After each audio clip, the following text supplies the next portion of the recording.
ऐलान नबूवत कब और ऐलान नबूवत के बाद ने हुजूर ने कौन सी तबलीग और किस तरह सीरत और किस तरह दावत दी, और ऐलान नबूवत से पहले आप देखें कि मक्के में आपने किस तरह जिंदगी गुजारी। ऐलान नबूवत से पहले आप मक्के में रहे, नबी बनकर नहीं रहे, सिर्फ एक नॉर्मल इंसान। आजकल तो मेडिकल में क्या होता है, पहले थ्योरी उसके बाद प्रैक्टिकल। मेडिकल के स्टूडेंट जानते होंगे, या कोई कॉमर्स के स्टूडेंट हो या अकाउंट्स के स्टूडेंट हो या कोई भी हो तो जानते होंगे कि पहले थ्योरी पढ़ाया जाता है, उसके बाद प्रैक्टिकल किया जाता है। मगर हुजूर की सीरत और हुजूर की लाइफ हिस्ट्री को उठा के देखे कि आपने पहले प्रैक्टिकल किया, उसके बाद आप थ्योरी देने लगे। तो आपने 53 साल या फिर कह ले ऐलान नबूवत से पहले 40 साल की जिंदगी तक और 60 साल में, तो अगर 40 को कर दे तो 2/3 हिस्सा आपने किस चीज पर दीन की दावत दी, किस चीज के लिए आप आइडियल रहे। तो आप देख ले, इकोनॉमिक्स में आप है, फिजिक्स में आप है, ज्योग्राफी में आप है, साइंस की कोई भी जुजियात हो आप है। अगर दुनिया वाले अपने मुल्क के इकोनॉमिक्स और जीडीपी को हाई लेवल में पहुंचाना चाह रहा है तो वो गौर करे हुजूर की जिंदगी पर। मैं अपनी बात नहीं कह रहा हूं, इसलिए मुझसे पहले हमारे अजीज गिरामी हुजूर की तारीफ और तौसीफ बयान कर रहे थे, आप और हम तारीफ और तौसीफ बयान कर रहे। मेरे उस्ताद हो, मैं उसके तारीफ बयान करूं, कोई बड़ी बात नहीं। मेरे बाप हो, मैं उसकी तारीफ करूं, कोई बड़ी बात नहीं। मेरे पीर हो, मैं उसकी तारीफ करूं, कोई बड़ी बात नहीं। जब मैं हूं और मेरा दुश्मन हो वो तारीफ करे, ये कमाल की बात है। जैसे कि सर सैयद और नजीर अकबर आबादी में देख लिया जाए, दोनों में तफावत था मगर तारीफ करने पर मजबूर हो गया। ऐसे ही हुजूर की जिंदगी और हुजूर की सीरत पर अगर हम तारीफ करें, ये तो हमारे लिए कमाल का दर्जा है। मगर देख ले, हमारी तारीफ तो हम चाहते ही है, हमारी उनसियत है, हमारी मोहब्बत है, हम तारीफ करेंगे। मगर जब कोई गैर तारीफ करे तो ये कमाल की बात है। मैं आपको 2 आर्टिकल और हिंदुस्तान नहीं पूरे वर्ल्ड के 2 बड़े शख्सियत के हवाले से हुजूर की तारीफ और हुजूर की सीरत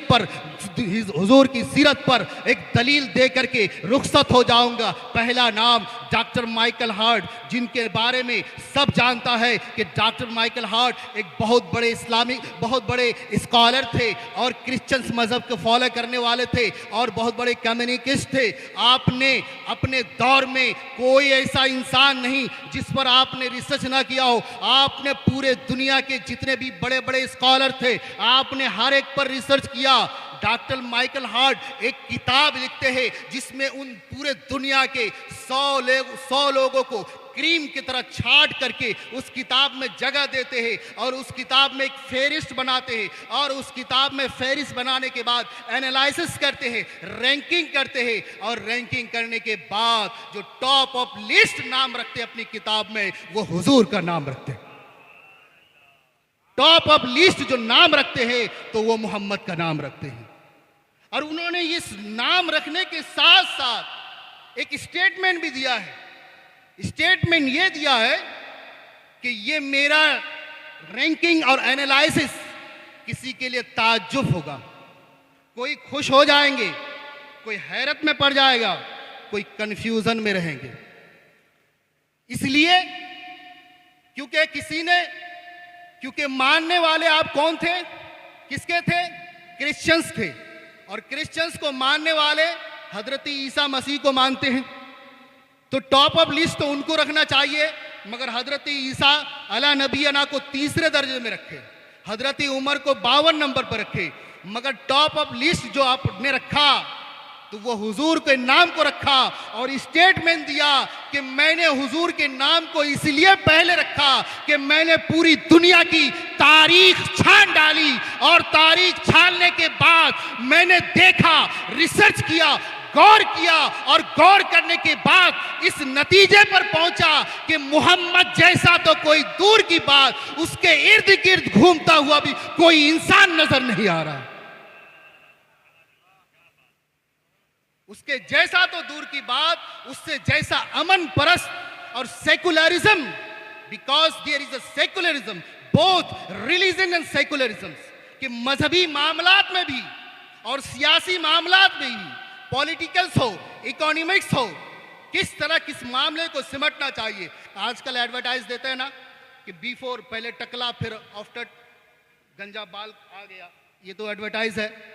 मगर आप देख ले हुजूर की जिंदगी को और हुजूर से पहले मक्का और मदीना को देख ले कि उसे यसरब कहा जाता था, और मक्के की जिंदगी को मक्के की हालात को देख ले, दौरे जहाहिलियत को देख ले, जरा गौर करे कि एक वक्त में अल्लाह ने दो नबी को पैदा फरमाया, हारून को भी फरमाया और हारून को बाद मूसा को भी, एक साथ दो नबी आने के बाद फिर भी फिरौन बनता है। एक मिसाल दे दूं कि ये पूरा जो आपका हावड़ा डिस्ट्रिक्ट है, कितने उलमाए किराम हैं, कितने आलिम दीन है, कितने मुफक्किरान इस्लाम है, कितने पीर आ रहे हैं, कितने बुजुर्ग आ रहे हैं, और अगर ये लोग कोई नहीं आते और ये लोग आने के बाद फिर भी देखेंगे गली गली शराबी, अय्याशी, गुंडा, कुछ भी मिल जाएंगे आपको। इतने तबलीग करने के बाद अगर 100 साल तक कोई आते ही नहीं यहां पर, तो हाल क्या होता। एक साथ दो नबी आने के बाद फिरौन, और जिस समाज में साढ़े 600 साल या साढ़े 500 साल तक ना कोई हादी आया हो, ना कोई नबी आया हो, डायरेक्ट 500 साढ़े 500 साल के बाद अल्लाह ने मुस्तफ़ा को जलवागर फरमाया हो, तो उस समाज का हाल क्या होगा। और उस समाज के सामने तबलीग करना कितनी बड़ी काम होगी, और उसको चेंज कर देना कितना बड़ा कमाल होगा। तो तारीख उठा के देखे, तारीख गवाह है। ह्यूमन राइट्स ऑफ वुमेन, जो आज इस्लाम के खिलाफ बोलने वाले, अगेंस्ट बोलने वाले कुछ लेडीज या कुछ स्कॉलर्स ये कहती आ रही है कि इस्लाम में औरतों को आजादी नहीं है, तो जरा इस्लाम से पहले की तारीख उठा के देखे कि तुम पैदा होते ही जमीन के नीचे दफना दिए जाते थे। इस्लाम ने तो आके तुम्हारी इज्जत और आबरू, यहां तक कि एक सूरत तुम्हारे नाम, कुरान जो गाइडलाइंस है उसमें एक सूरत तुम्हारे नाम, सूरत उन-निसा, और तुम कह रहे हो कि इस्लाम हुकूक नहीं दिया। ह्यूमन राइट्स का कोई एक आर्टिकल नहीं है इस्लाम में। पूरी सूरत पढ़ के देखो सूरह निसा को, हर एक चीज इस्लामिक गाइडलाइन सारी तफसील के साथ मौजूद है। तो अजीजान गिरामी, मैं कह रहा था कि उस समाज में नबी आए तो पूरे समाज को चेंज कर दिया। इसीलिए डॉक्टर माइकल हार्ट कहते हैं कि मैंने दूर दूर तक इनका मिसाल नहीं पाया। अब यहीं से एक उठने वाला स्कॉलर जिसको डॉक्टर एमन रॉय कहते हैं, बंगाल के सरजमीन द हिंदू यूनिवर्सिटी, जो अभी प्रेसिडेंसी यूनिवर्सिटी के नाम से है, द हिंदू कॉलेज नाम था पहले, तारीख में नावल याफ्ता है, बहुत बड़े कम्युनिकेट्स थे। उस वक्त यूरोप में जो ये शुमार होते थे, अथेंटिका में ये कंटेंट में जो यूरोप का शुमार होता, एशिया का शुमार होता था, एशिया में इंडिया, पाकिस्तान, बांग्लादेश, चाइना, नेपाल, भूटान ये बराबर थे। उस वक्त पूरी दुनिया से जब कम्युनिकेट के यूरोप में कॉन्फ्रेंस किया गया, तो उस वक्त पूरी दुनिया से एक शख्स को चुना गया जिसका नाम डॉक्टर एमन रॉय है। वो बंगाल से था। उन्होंने अपना एक आर्टिकल लिख करके लेके गया, द रोल ऑफ इस्लामिक, और यूरोप में पढ़ा।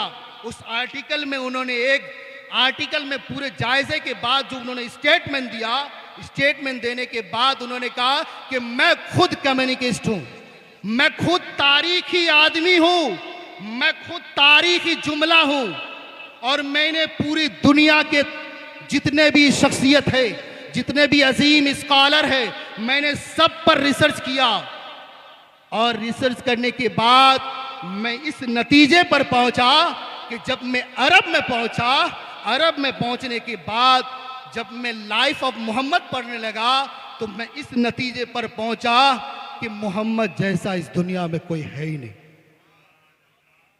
मोहम्मद जैसा इस दुनिया में कोई नहीं है। और उन्होंने मिसाल के साथ साथ स्टेटमेंट दिया कि और हुक्मा जो अपना पावरफुल लाया, सुप्रीम पावरफुल बना, चाहे सिकंदर आजम हो, चाहे वक्त का फिरौन हो, चाहे कोई भी हो, जो भी पावर पे बना, या तो तलवार के जोर पे बना, या फिर अपनी पावर पर बना, या लोगों के जोर पर बना। मगर मोहम्मद ने न तलवार का सहारा लिया, न पावर का सहारा लिया, बस सहारा लिया तो बस एक ही चीज का, उन्होंने तो लोगों के दिलों पर हुकूमत की। मोहम्मद ने मोहब्बत का वो दर्श दिया कि पूरी अरब समाज को ऐसा बदल दिया कि जो अरब समाज पानी के लिए, खाने पीने के लिए तरसते थे, आज तेल के खजाने पर जी रहा है, तेल के खजाने पर जी रहा है। तो इकोनॉमिक्स, जीडीपी के मामले में अगर तुमको कोई चीज ढूंढना है तो तुम अरब समाज में मोहम्मद की हिस्ट्री पढ़ा करो। उन्होंने अपनी आर्टिकल में बाज़ाब्ता तौर पर यूरोप की कॉन्फ्रेंस में लिखा। तो ये दो दलील हम तो तारीफ कर रहे हैं, ये हमारी है, मगर ये गैर जो दो तारीफ कर गए, आज कोई अगर उनसे मोहब्बत करने को खिलाफ करार दे तो हम उसको पढ़ा लिखा नहीं समझते, क्योंकि हम दो बड़े पढ़े लिखे की दलील दिया। मैं दो बड़े पढ़े लिखे की दलील दिया आपके सामने, एक डॉक्टर एमन रॉय, एक डॉक्टर माइकल हार्ट। ये पूरे वर्ल्ड में वो अजीम शख्सियत है जिनको पूरी दुनिया मानती है, और इन्होंने उनका गीत गाया और उनकी तारीफ और तौसीफ की। आज के कुछ अनपढ़ जो ये उनकी मोहब्बत की दावादारी को गलत करार दे तो हम उसको पढ़ा लिखा नहीं मानते, हम उसको नहीं मानते, हम इस कानून को नहीं मानते। जो फैज ने कहा था वही हाल हमारा है कि हम उनको नहीं मानते। तो की मोहम्मद से वफा तूने, इकबाल ने पूरी फलसफा को सिमेट दिया। इकबाल ने अपनी फलसफाए खुदी में, इकबाल से किसी ने पूछा कि आखिर इश्क किस तौर पर तुम्हारे दिल में छाया, तो कहा मेरे दिल पर इश्क इस तौर पर छाया जैसे रूमी ने कहा था कि सुपुर्दम बही के माया खेशरा, नहीं दानम के हिसाबो कमो बेशरा। और जैसे कैस के बारे में जामी ने कहा था कि दर बदरम खाना बखाना रुखे लैला एक बहाना, वही मेरा हाल है कि तू गनी अजहर दो आलम, तू गनी अजहर दो आलम मन फकीर, रोज़ महशर उज़्र हाय मन पजीर। मेरे मौला तू दोनों जहान के पालनहार है, मैं तेरा बंदा हूं। मैं जानता हूं कि क़यामत के मैदान में कोई पुरसाने हाल नहीं है, कोई छुटकारा नहीं है। अज निगाहे करम अज निगाहे मुस्तफ़ा पना बगीर। मेरे मौला मेरा हिसाबो किताब जब लेना तो मुस्तफ़ा जाने रहमत के सामने मत लेना। कहीं ऐसा ना हो कि आका मेरे सामने से चेहरा फेर ले और ये कह दे कि मेरे उम्मत में इतने बड़े गुनहगार भी थे।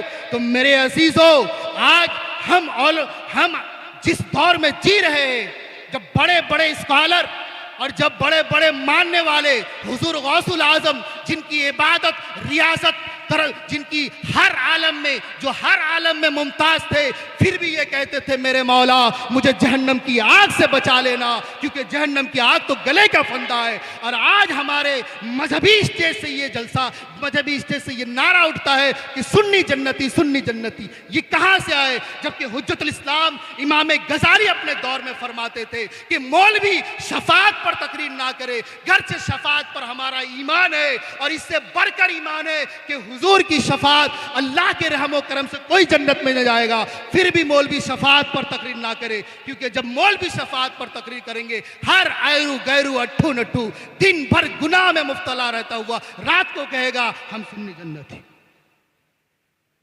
मेरे अजीजान गिरामी, दीन इस्लाम जितना आसान है इतना मुश्किल भी है। अगर इतना आसान दीन इस्लाम होता तो बिलाल को तड़पती हुई रेत पर सोना ना पड़ता, हजरत अमीर हमजा की दर्दनाक शहादत ना होती, और करबला के मैदान में पूरा कुंबा को जाना ना पड़ता। मेरे अजीजों, अपने आप को बदलो। और सबसे बड़ी बात, मैं आखिर में बस दो ही जुमले में ख़त्म कर रहा हूँ। आज हम जिस नबी की सुन्नत, सीरत और जिस धर्म का पहला वर्ड एजुकेशन है, आज हम उस वर्ड से कितने दूर है। हमारे समाज में, सोसाइटी में कितने आईएएस है, कितने आईपीएस है, कितने डब्ल्यूबीसीएस ऑफिसर है, कितने हैं? नहीं है। बस जैसे आप रिक्शा चला रहे थे, आने वाले लोगों को, आने वाले नस्लों को भी वही करोगे कि वो भी आए और रिक्शा चलाए। मेरे अजीजों, दौर बदल गया। अब वो दौर नहीं रहा जिस दौर में, जिस सरजमीन पर 12 साल तुम्हारी हुकूमत रही, वहां तुमसे आइडेंटिटी प्रूफ पूछा जा रहा है। इसलिए वक्त है, बदलो। आधी रोटी खाओ, अपने बच्चों को पढ़ाओ। आधी रोटी खाओ, अपने बच्चों को पढ़ाओ। दीनी दुनियावी हर तरह से तालीम याफ्ता बनाओ। असरी और दीनी तालीम में कोई इम्तिजाज नहीं है, दोनों तालीम फरमाओ। हुजूर की हदीस है, लौकाना भी चील, ये चीन का लफ्ज़ जो हुजूर ने अपने हदीस में फरमाया था, दूरी के एतबार से, बहुत के एतबार से होता तो ऑथेंटिका उससे बहुत दूर था। हुजूर के इल्म गायब बता रहे कि एक दौर में चीन टेक्नोलॉजी में आगे जाएंगे, तो इसीलिए कहा कि इस्लाम पर अगर हमला हो, ये मेरे थ्योरी के मुताबिक, मेरे रिसर्च के मुताबिक, तो ऐसा भी दौर आएगा कि इस्लाम पर हमला होगा और टेक्नोलॉजी में ये आगे जाएंगे। तो अगर तुम्हें ये इल्म सीखना हो और इस्लाम बचाना हो तो तुम उस इल्म को सीखने के लिए चीन भी जाओ। इसलिए असरी तालीम और दीनी तालीम सिर्फ तकाजा है ईमान और अकायद का, ईमान और अकायद का।